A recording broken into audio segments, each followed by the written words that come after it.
जब आप कोई चार्ट खोलते हैं तो सबसे पहले किस चीज पर आपकी नजर जाती है? ज्यादातर लोग कैंडल्स देखते हैं, कुछ लोग इंडिकेटर्स लगाते हैं, तो कुछ ट्रेडर्स चार्ट पर पैटर्न्स ढूंढते हैं। लेकिन चार्ट पर जो सबसे इंपॉर्टेंट इंफॉर्मेशन होती है उसे आप इग्नोर कर देते हैं, और वो चीज है वॉल्यूम। असल में कैंडलस्टिक सिर्फ आपको बताती है कि मार्केट में क्या हुआ, प्राइस ऊपर गई या नीचे गई, लेकिन वॉल्यूम आपको बताता है कि उस प्राइस मूव के पीछे कितना पैसा लगा है, कितने ट्रेडर्स ने उस लेवल पर ट्रेड किया है, और सबसे बड़ी बात, वो मूव रियल है या सिर्फ एक दिखावा है।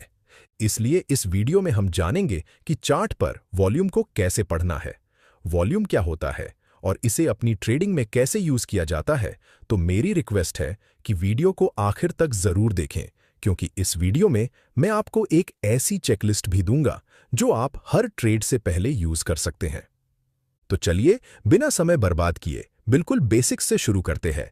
सबसे पहले ये समझ लीजिए कि जब आप कोई भी चार्ट खोलते हैं, चाहे निफ्टी का हो, बैंक निफ्टी का हो या किसी भी स्टॉक का हो, तो वो चार्ट आपसे एक साथ दो अलग अलग लैंग्वेजेस में बात कर रहा होता है। पहली लैंग्वेज है प्राइस और दूसरी है वॉल्यूम। यहां कैंडलस्टिक आपको सिर्फ इतना बताती है कि मार्केट ने क्या किया, मतलब प्राइस ऊपर गई या नीचे गई या एक जगह कंसोलिडेट कर रही है। इसका मतलब चार्ट पर बन रही कैंडलस्टिक्स आपको प्राइस की मूवमेंट्स को विजुअलाइज कराती है, लेकिन इसके पीछे की पूरी कहानी बताता है वॉल्यूम, क्योंकि वॉल्यूम आपको बताता है कि प्राइस के उस मूव के पीछे कितने ट्रेडर्स की पार्टिसिपेशन थी, उस लेवल पर कितने बायर्स और कितने सेलर्स आए, साथ ही कितना पैसा एक्चुअली उस डायरेक्शन में लगा।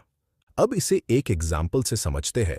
मान लीजिए निफ्टी ने 200 पॉइंट्स का अपसाइड मूव किया और उस दिन उस समय वहां वॉल्यूम भी बहुत ज्यादा था, तो इसका सीधा मतलब है कि बहुत सारे ट्रेडर्स ने उस बुलिश मूव को सपोर्ट किया, उन्होंने इसमें अपना पैसा लगाया और इसलिए वो मूव जेन्युइन है, इसलिए उस पर भरोसा किया जा सकता है।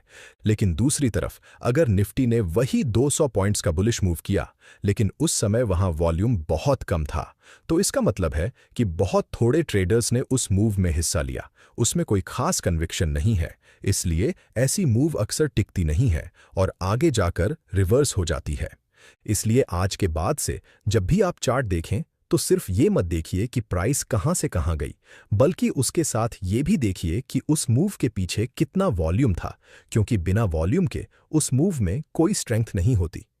अब सबसे इंपॉर्टेंट पार्ट को समझते हैं। अगर आपने इसे समझ लिया तो आपको चार्ट पर वॉल्यूम को कैसे पढ़ा जाता है ये क्लियर हो जाएगा। इसके लिए हमें एफर्ट वर्सेस रिजल्ट के कॉन्सेप्ट को सीखना होगा। मार्केट में एफर्ट का मतलब है वॉल्यूम, यानी किसी लेवल पर मार्केट में कितना पैसा लग रहा है, और रिजल्ट का मतलब है कैंडल, यानी उस लेवल पर प्राइस ने एक जगह से दूसरी जगह कितने पॉइंट्स की मूवमेंट की। और जब आप इन दोनों को चार्ट पर एक साथ देखते हैं तो आपको मार्केट की असली तस्वीर दिखने लगती है। इस कॉन्सेप्ट को अच्छे से समझने के लिए हमें 3 सिनारियो को देखना होगा। पहला scenario, high volume and big candle. अगर वॉल्यूम ज्यादा है और कैंडल की साइज भी बड़ी है तो इसका मतलब है कि उस लेवल पर एफर्ट भी ज्यादा लगे है और रिजल्ट भी उसी प्रोपोर्शन में मिला है। यहां दोनों चीजें एक ही डायरेक्शन में हैं और सब कुछ नॉर्मल है, इसलिए ये एक हेल्थी और भरोसेमंद मूव माना जा सकता है। ऐसे मूव्स पर आप भरोसा कर सकते हैं। दूसरा सिनारियो, हाई वॉल्यूम लेकिन स्मॉल कैंडल। ये सबसे इंपॉर्टेंट सिनारियो है और इसलिए इसे थोड़ा ध्यान से समझिए। अगर चार्ट पर किसी लेवल के पास वॉल्यूम बहुत ज्यादा है, यानी वॉल्यूम बार की साइज बाकी वॉल्यूम बार्स के मुकाबले बहुत बड़ी है, लेकिन प्राइस कैंडल बहुत छोटी रह गई है, तो इसका मतलब है कि यहां एफर्ट तो बहुत ज्यादा लगा लेकिन रिजल्ट उसके प्रोपोर्शन में बिल्कुल नहीं मिला, और ये आपके लिए बहुत बड़ी वार्निंग है। असल में यहां जो हो रहा होता है वो ये है कि एक तरफ बायर्स बहुत जोरदार बाइंग कर रहे होते हैं, लेकिन दूसरी तरफ कोई बहुत बड़ा प्लेयर, जिसे हम स्मार्ट मनी कहते हैं, वो चुपचाप बैठकर उन सारे बाय ऑर्डर्स को अब्सॉर्ब कर रहा होता है, यानी वो उस लेवल पर सेलिंग कर रहा होता है। लेकिन वो ये सब इतनी चालाकी से करता है कि प्राइस तुरंत नीचे नहीं गिरती। इसे एब्जॉर्प्शन कहते हैं। और जब उस लेवल पर बाइंग का प्रेशर खत्म हो जाता है और बायर्स थक जाते हैं, तो उस समय प्राइस को ऊपर पुश करने वाला कोई नहीं बचता, जिस वजह से अक्सर इसके बाद प्राइस बहुत तेजी से नीचे गिरती है। इसको चार्ट पर पहचानना बहुत आसान है। अगर किसी स्टॉक में प्राइस एक रेजिस्टेंस लेवल के पास पहुंची है और उस समय अगर वॉल्यूम बहुत ज्यादा है लेकिन कैंडल की साइज छोटी होती जा रही है और साथ ही कैंडल्स में ऊपर की तरफ लंबी विक बन रही है, तो समझ जाइए कि स्मार्ट मनी वहां सेल कर रहा है और इसलिए आपको उस लेवल के पास बाइंग करने से हमेशा बचना चाहिए। तीसरा सिनारियो, लो वॉल्यूम लेकिन प्राइस फिर भी ऊपर जा रही है। तीसरे सिनारियो में अगर चार्ट पर प्राइस लगातार ऊपर जा रही है लेकिन उस समय वॉल्यूम बहुत कम है, तो इसका मतलब ये नहीं है कि बायर्स बहुत स्ट्रांग हैं, बल्कि इसका मतलब ये है कि यहां मार्केट से सेलर्स बिल्कुल गायब हैं और इन लेवल्स पर कोई बेचने को तैयार नहीं है। इसलिए प्राइस को ऊपर जाने में कोई रुकावट नहीं है और बहुत कम एफर्ट में ही प्राइस ऊपर चली जाती है। इस सिचुएशन को नो सप्लाई कहते हैं और इसके ठीक ऑपोजिट अगर प्राइस नीचे जा रही है और साथ में वॉल्यूम भी बहुत कम है, तो उसे नो डिमांड कहते हैं, यानी बायर्स को यहां बाइंग करने में कोई इंटरेस्ट नहीं है, इसलिए प्राइस अपने आप नीचे आ रही है। अब इन तीनों सिनारियोज की समरी को एक बार देख लेते हैं, जिससे इन्हें याद रखने में आपको आसानी होगी। पहला, चार्ट पर हाई वॉल्यूम के साथ बिग कैंडल बनते हैं, तो इसका मतलब है कि ये एक हेल्थी और जेन्युइन मूव है जिस पर भरोसा किया जा सकता है। दूसरा, हाई वॉल्यूम के साथ छोटी कैंडल बनने का मतलब यहां अब्जॉर्प्शन हो रहा है, जो एक वार्निंग सिग्नल है और चार्ट पर कभी भी रिवर्सल आ सकता है। तीसरा, अगर लो वॉल्यूम पर प्राइस लगातार एक जगह से दूसरी जगह आगे बढ़ती है, तो इसका मतलब ऑपोजिट साइड बिल्कुल एब्सेंट है।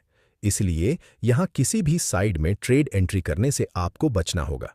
इन कॉन्सेप्ट्स को आपको सही से याद कर लेना है, क्योंकि इसके आगे में जो भी बताऊंगा वो सब इन्हीं कॉन्सेप्ट्स पर आधारित है, जो आपके चार्ट पर वॉल्यूम को देखने के नजरिए को पूरी तरह चेंज कर देगा। क्या आपने कभी वॉल्यूम स्प्रेड एनालिसिस का नाम सुना है? मेरे ख्याल से आप में से 90% ट्रेडर्स ने इसे आज पहली बार सुना होगा। वॉल्यूम स्प्रेड एनालिसिस को बहुत से ट्रेडर वीएसए भी कहते हैं। ये मेथड रिचर्ड वाइकॉफ के काम पर बेस्ड है, लेकिन बाद में टॉम विलियम्स ने इसे और भी डिटेल से डेवलप किया, जिसे आज दुनिया भर के प्रोफेशनल ट्रेडर्स यूज करते हैं। इसमें मुख्य रूप से 3 पैटर्न्स का इस्तेमाल किया जाता है, जो हर एक ट्रेडर को पता होने चाहिए। तो चलिए इन्हें एक के बाद एक सीखते हैं। पहला पैटर्न, स्टॉपिंग वॉल्यूम। इमेजिन कीजिए कि मार्केट लगातार नीचे गिर रही है और हर तरफ पैनिक सिचुएशन है, जिससे ट्रेडर्स डर के मारे अपनी पोजीशंस एग्जिट कर रहे हैं और चार्ट को देखकर ऐसा लग रहा है कि मार्केट और नीचे जाएगी। लेकिन फिर अचानक एक कैंडल चार्ट पर बनती है जो बेरिश भी है और बाकियों के मुकाबले काफी बड़ी भी है। साथ ही सबसे खास बात यह है कि उसके नीचे वॉल्यूम बहुत ज्यादा दिख रहा है।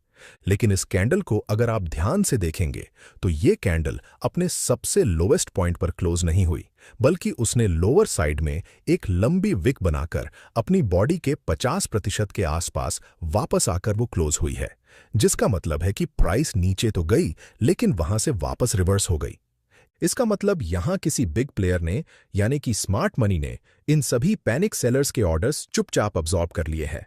जो ट्रेडर्स डर के मारे बेच रहे थे, उनकी सारी सेलिंग एक बिग बायर ले रहा था और इसीलिए इस कैंडल के पास वॉल्यूम तो बहुत ज्यादा दिखाई दिया, लेकिन प्राइस और नीचे नहीं गई।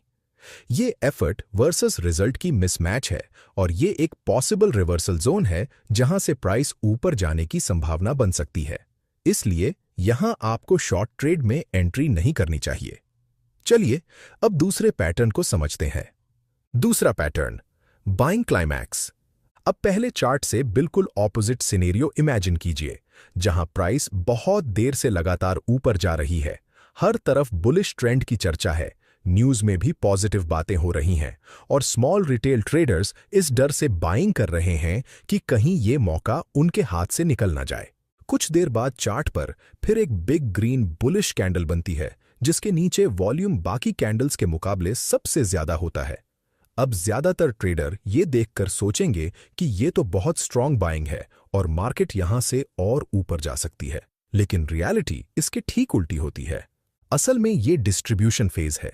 जब भी स्मार्ट मनी को अपनी बहुत बड़ी पोजीशंस एग्जिट करनी होती हैं, तो वो एक ही बार में एग्जिट नहीं कर सकते, क्योंकि अगर वो एक साथ सेल करेंगे तो प्राइस उस लेवल से तुरंत नीचे गिर जाएगी। इसलिए वो उस वक्त तक इंतजार करते हैं जब छोटे रिटेल ट्रेडर्स एक्साइटमेंट में आकर जोर शोर से बाइंग करते हैं, और फिर उसी बाइंग प्रेशर में स्मार्ट मनी अपनी पोजीशंस चुपचाप सेल कर देते हैं। इसी वजह से आपको बुलिश मार्केट में छोटे कोटे करेक्टिव मूव्स देखने को मिलते हैं। इसलिए किसी भी बुलिश ट्रेंड में हायर लेवल्स पर जब भी आपको चार्ट पर सबसे बड़ी ग्रीन बुलिश कैंडल दिखे जिसके नीचे सबसे ज्यादा वॉल्यूम हो, तो हमेशा अलर्ट हो जाइए, क्योंकि ये उस बुलिश ट्रेंड के टॉप पर आ जाने का सिग्नल हो सकता है, जिसके बाद शायद मार्केट रिवर्स होकर नीचे की तरफ निकल जाए। इसलिए एक्साइटमेंट में आकर ट्रेड एंट्री करने से बचना चाहिए। तीसरा पैटर्न, नो सप्लाई टेस्ट। मान लीजिए चार्ट पर एक अच्छा खासा अपट्रेंड चल रहा है और अचानक प्राइस थोड़ा सा पीछे हटकर नीचे आती है, जिसे देखकर आपके मन में ये सवाल उठता है कि क्या ये अपट्रेंड अब बदलने वाला है या बस ये एक करेक्शन हो रहा है। ऐसे समय में हमेशा आपको वॉल्यूम देखना चाहिए। अगर उस पुलबैक में एक छोटी सी रेड कैंडल बनी है और वहां वॉल्यूम बहुत कम है, तो इसका मतलब है कि सेलर्स को कोई इंटरेस्ट नहीं है, कोई बेचना नहीं चाहता, और मार्केट ने बस एक टेस्ट किया है कि क्या यहां कोई सेलर मौजूद है, और जवाब आया कि नहीं। इसे नो सप्लाई टेस्ट कहते हैं, और इसका मतलब है कि अप ट्रेंड के कंटिन्यू रहने की संभावना बहुत ज्यादा है। असल में ये एक अच्छी बाइंग अपॉर्चुनिटी हो सकती है, क्योंकि यहां सेलिंग प्रेशर बिल्कुल अवेलेबल नहीं है। अब इससे पहले कि हम आगे बढ़े, एक बहुत इंपॉर्टेंट बात करनी है जिसमें लगभग हर नया ट्रेडर गलती करता है, और अगर आप भी यह गलती कर रहे हैं तो कोई बात नहीं, क्योंकि ये बहुत कॉमन है।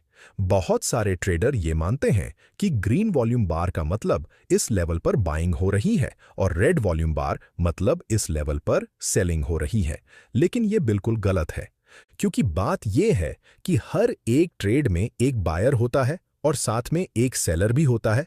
अगर आपने 100 शेयर्स खरीदे हैं तो किसी और ने वही 100 शेयर्स आपको बेचे हैं, तो वॉल्यूम बस ये बता रहा है कि यहां टोटल कितने ट्रांजैक्शंस हुए हैं। वॉल्यूम ये नहीं बता रहा कि इस लेवल पर कौन कंट्रोल में है, बायर्स या सेलर्स। वॉल्यूम बार का कलर तो बस कैंडल के कलर को फॉलो करता है। अगर कैंडल ग्रीन बनी, यानी कैंडल की क्लोजिंग कैंडल ओपनिंग से ऊपर हुई है, तो वॉल्यूम बार आपको ग्रीन दिखेगा, और अगर कैंडल रेड बनी है तो वॉल्यूम बार रेड दिखेगा। बस इतना सा मामला है, इससे ज्यादा कुछ नहीं। तो इसका मतलब आपको वॉल्यूम बार के कलर पर बिल्कुल ध्यान नहीं देना है।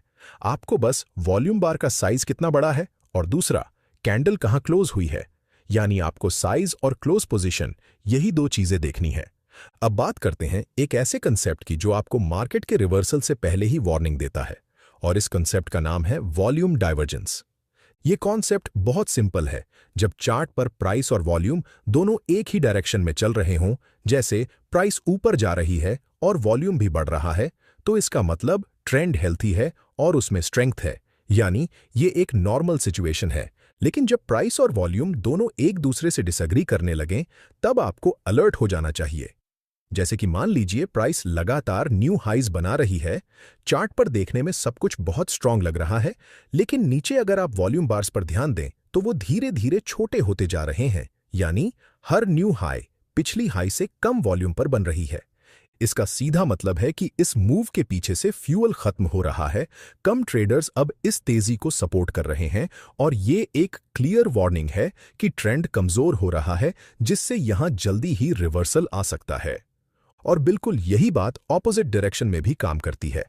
अगर प्राइस लगातार नीचे गिर रही है, लेकिन हर नए लो पर वॉल्यूम पहले से कम आ रहा है, तो इसका मतलब है कि सेलिंग प्रेशर कम हो रहा है, सेलर्स थक रहे हैं, और हो सकता है कि यहां मार्केट में बॉटम बन रहा हो। वॉल्यूम डाइवर्जेंस की खासियत यह है कि ये आपको उस समय सिग्नल दे देता है जब मार्केट ने अभी रिवर्सल नहीं किया है, लेकिन अंदर से वो थक चुका है। तो अगर आप इसे पढ़ना सीख गए तो आप बहुत सारे ट्रेडर्स से एक कदम आगे रहेंगे। अब तक सीखे सभी कॉन्सेप्ट्स को एक सिंपल और प्रैक्टिकल प्रोसेस में बदलते हैं, जो आप आज से ही अपनी ट्रेडिंग में यूज कर सकते हैं। इसमें आपको 3 स्टेप में चेकलिस्ट को फॉलो करना है। पहला स्टेप, बिग पिक्चर को देखिए।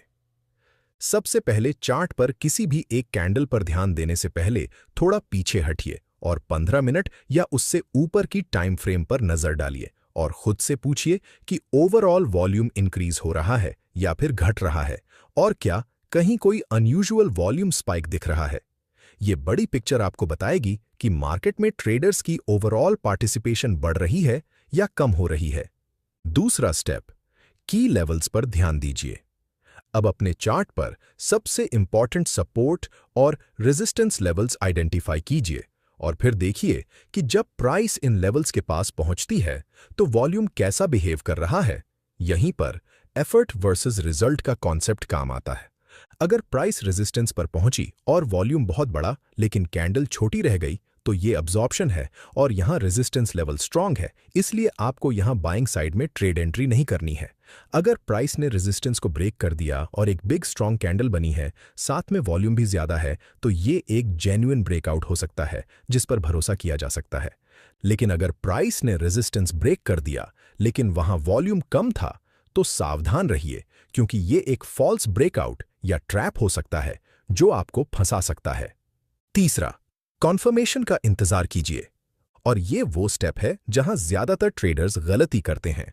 चार्ट पर ब्रेकआउट होते ही वो तुरंत ट्रेड ले लेते हैं, लेकिन आपको ऐसा नहीं करना है। आपको अगली एक कैंडल का इंतजार करना है।